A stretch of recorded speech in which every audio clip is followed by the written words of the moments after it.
anh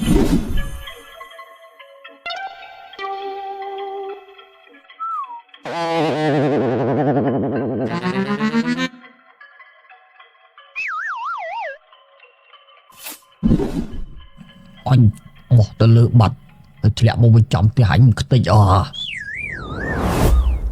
អីឯងមើលតន់អត់មិញនឹងអត់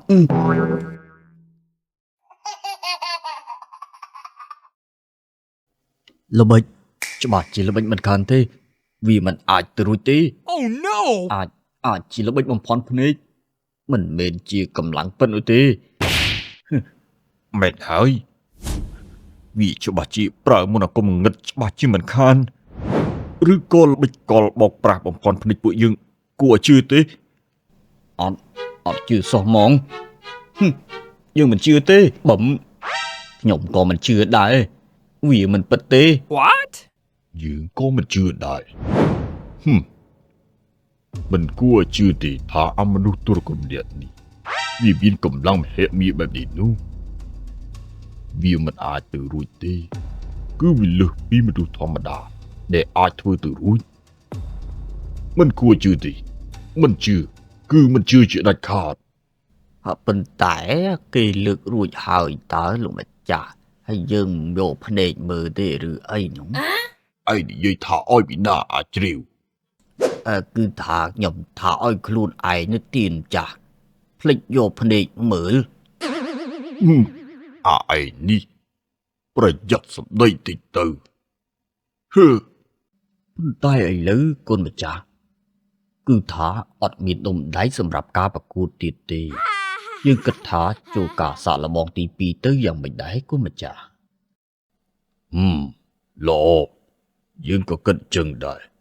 ចាំមើលតើអាកំបាក់ម្នាក់នោះវាមានវិធីសាស្ត្រណាបំផន់ភ្នែកយើងទៀតតោះចាប់ដើមទៅជើង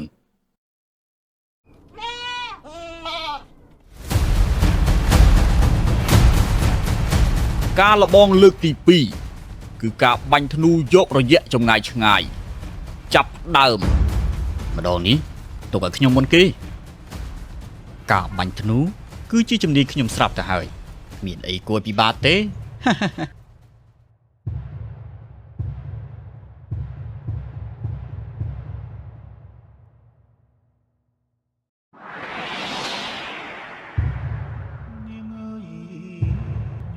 ទី1បាញ់ឆ្ងាយព្រោះតែជំនាញទី2ខំទាញមិនឲ្យចាញ់ឡើង3 4ក៏ស្ទុះបំផិតបំផើចអស់អង្គទាំងឡាយបាញ់ស្ទើរស្មើគ្នាលុបដល់ព្រះអង្គភត្រាវង្សវិញក៏បានបញ្ចេញថ្លែងសរាជាក៏ក្រោកត្រៃភពរិនជួយមេឃាធ្វើឲ្យមនុស្សម្នាកើតវភ័យព្រួយ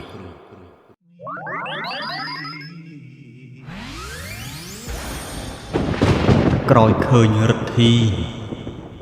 រិនជួយព្រឹត្តពីគ្រប់គ្នាភ័យភិតអ្នកខូចនៅខូចមិនទិលក្នុងចិត្តបងវ៉ែរឿងពិតថាជាធម្មជាតិ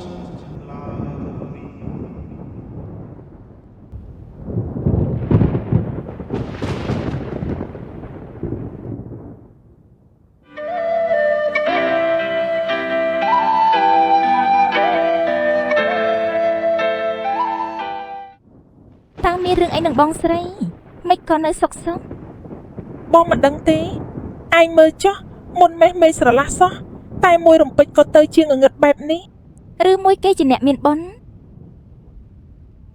ស្លាប់ហើយមុននេះខ្ញុំស្រែកជេរគេក្តែង